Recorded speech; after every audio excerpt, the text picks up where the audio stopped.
คือว่าโรงศพเพิ่นกะเพิ่นเอาไม้เพิ่นเลื่อยไม้เฮ็ดแบบธรรมดาพี่น้อง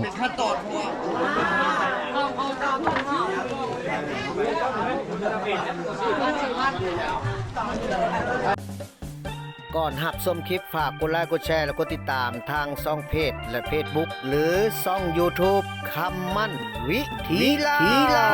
ว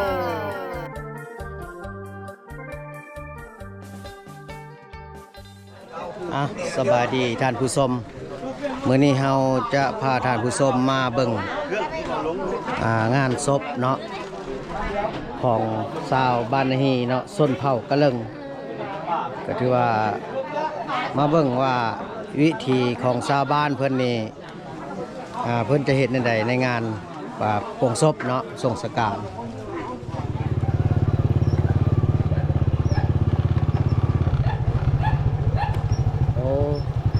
นี่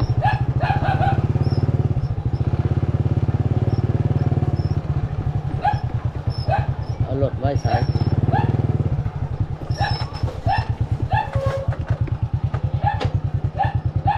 อยู่นี่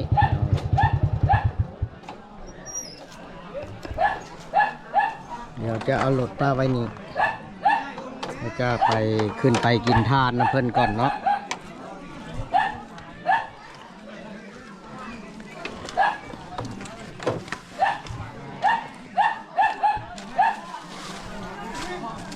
อ๋อตัวนอนกองอยู่เนาะ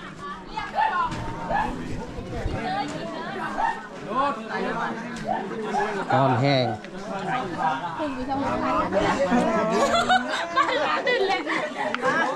อันนี้ก็คือกิจกรรมเพิ่นกำลังหารายได้โอ้เสียหนักเว้ยกิจกรรมกำลังหารายได้อันนี้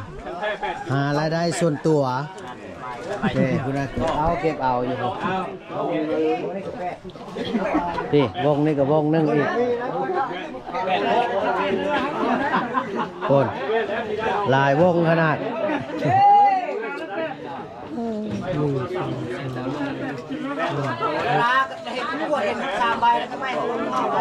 ไปขึ้นไปไม่ยากนี่มาผูวะผูขึ้นไปกินทานน้ำเพื่อนก่อน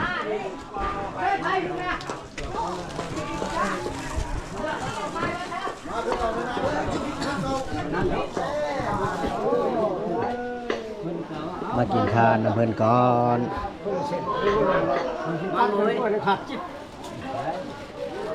เบิ่งกินทานน้ำเพื่อนก่อน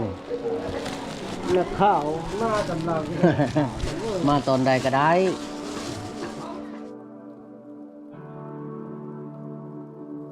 นำเด้อเอามีข้าวสาร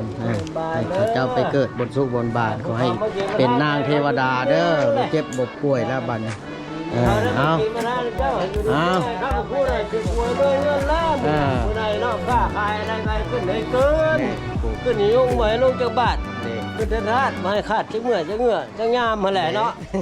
ดีแพงมันยืนเด้อได้ละคือว่าตอนนี้เพิ่นก็กำลังเคลื่อนย้ายศพลงมาทางลุ่มเนาะเพราะว่าจัวหรือแม่ขาวเนี่ยเพิ่นบวชแล้ว ตอนนี้เพิ่นกำลังลงมาทยอยลงมาจากเทิงเฮือนเพิ่น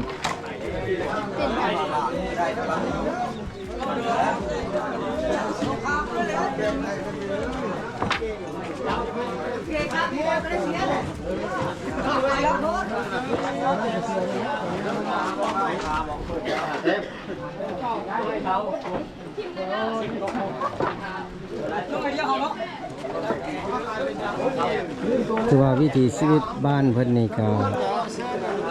ในงานส่งสการนี่ตามผู้ค้าเบิ่งก็อาจจะคือกับชนเผ่าลาวลุ่มธรรมดาเนาะแต่ว่าอันนี้เป็นชนเผ่ากะเลิงพี่น้องเอ้ยสาวบ้านนาฮีเนาะเป็นชนเผ่ากะเลิงตอนนี้เพิ่นกำลังเคลื่อนย้ายศพลงมาทางใส่รถไถเนาะเพราะว่าเพิ่นจะเอารถไถ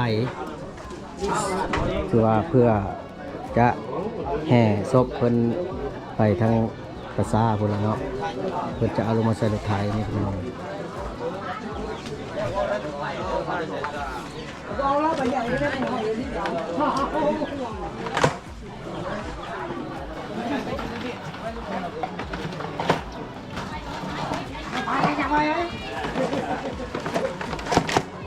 คือว่าเฮือนซ่าเพิ่นก็แบบสูงเนาะเพิ่นยกสูง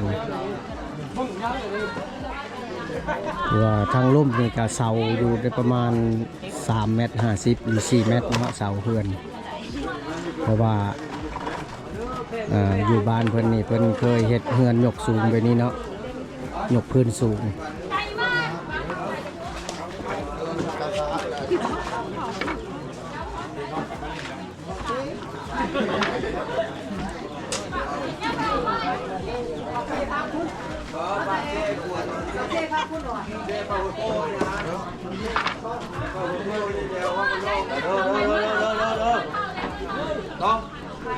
ตอนนี้เพิ่นก็กำลังเอาศพเนาะลงมา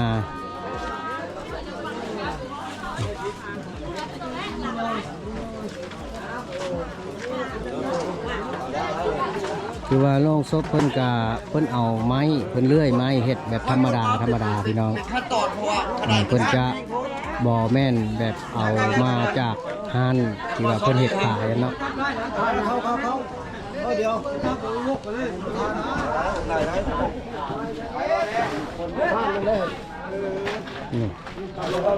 มันมาเข้ามันบอกหรือทางนี้ทางนั้นแหละทางนั้นลงบ่อทางนั้น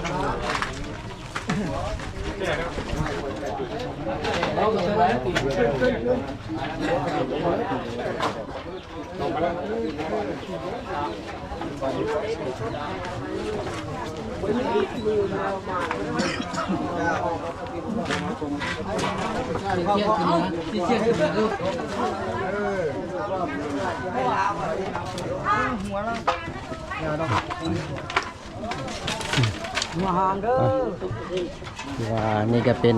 รถไถที่เพิ่นจะใส่ลงศพเนาะไปทางปราสาทในข่าวมีจักองค์1 2 3 4 5 6 7 8 9ในข่าว9 องค์ว่าเพิ่นได้มาจูงไม่เท่าขึ้นสวรรค์เนาะถือว่า9 องค์ถือว่าขั้นใด9 ขั้นพร้อมทั้งจัวนี่1 องค์ 2 องค์ 3 องค์ 4 องค์ 5 องค์6บ่ใส่อยู่ใส่อีกฮะอยู่ใส่2 4 6อุ้ยแอดมินนับบ่ครบไอจัวน้อยพวกเราหกอยู่ใส่เลขสิออกเลข6นี่ก็บ่จับ เพิ่นนับอยู่แต่ว่าผู้ค้านับปัญหา